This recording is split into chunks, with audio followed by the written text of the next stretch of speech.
Grave fears held for the Australians still missing in the volcano tragedy. For more details, let's go live now to Christy Kulcher at the Overseas Passenger Terminal in Sydney. Christy, good morning. What can you tell us about the victims? Well, Peter, many of the missing Australians were passengers on board the Ovation of the Seas cruise. They were part of a group that took a shore excursion to the island. What we have found out this morning, though, is Adelaide mother Lisa Hosking has been found alive but critically injured in a New Zealand hospital. Her husband, Gavin Dallow, and daughter Zoe Hosking, however, are still unaccounted for. Other Australians still missing include the Langford family from Sydney's northern suburbs. That's Anthony and Christine and their teenage children Jesse and Winona. Coffs Harbour couple Richard Elza and Carla Matthews are also missing, while their friend Jason Griffiths is being treated in a hospital. Queensland mother and daughter Julie and Jessica Richards and another Queensland man, Robert Rogers, are also unaccounted for. Other missing Australians who were not believed to be passengers of the Ovation of the Seas cruise include Crystal Brewery from Melbourne, Jane Murray and Diane and James Kirby from Sydney, and 5-year-old Joshua Quinn also from Sydney.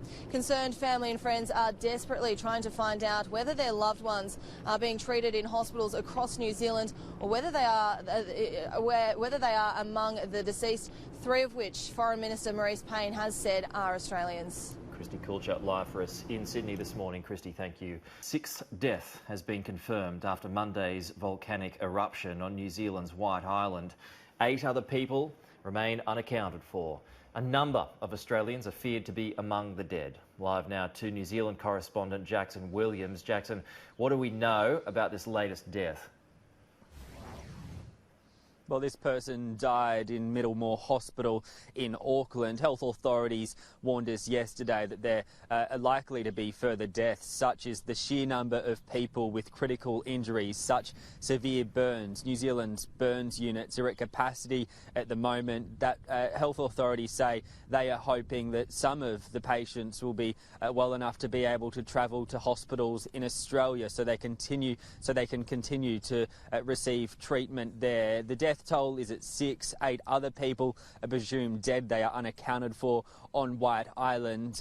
Police still have not been able to provide us with any indication as to when they'll be able to commence that recovery operation. It's still too unsafe for them to set foot on the island. Of course, they don't want to take any chances. This morning we have spoken with Mark Law. He is a helicopter pilot. He flew into the island shortly after the eruption on Monday afternoon. He loaded injured people into his helicopter, essentially saving lives, bringing them back to shore. He has revealed that among the 8 people unaccounted for is one of his friends. He says he's desperate for the recovery operation to commence.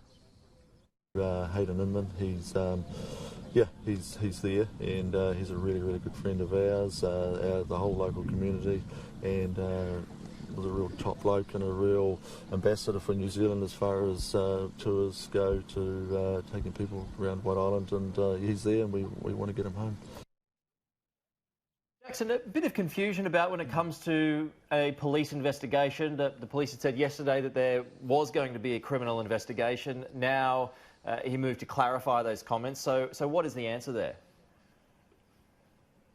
Well, it was the Deputy Commissioner in the first place who informed us that a criminal investigation was underway. We were told that that would be running in parallel with an investigation by WorkSafe into the circumstances surrounding the deaths and injuries of so many people on Monday afternoon. Police then later yesterday moved to clarify their position, saying actually no, a criminal investigation has not been launched. Instead, police at this stage are only investigating on behalf of the coroner. Police not ruling out a criminal inquiry, so one could still take place down the track. Obviously right now the focus for so many people, including police, is being able to access the island, to be able to set foot on the island to recover what police believe 8 bodies. Yesterday it was simply too windy for them to be able to deploy a drone that has specialist equipment that can detect gases. So police are hoping to be able to put that up at some point today, and that will be able to provide them with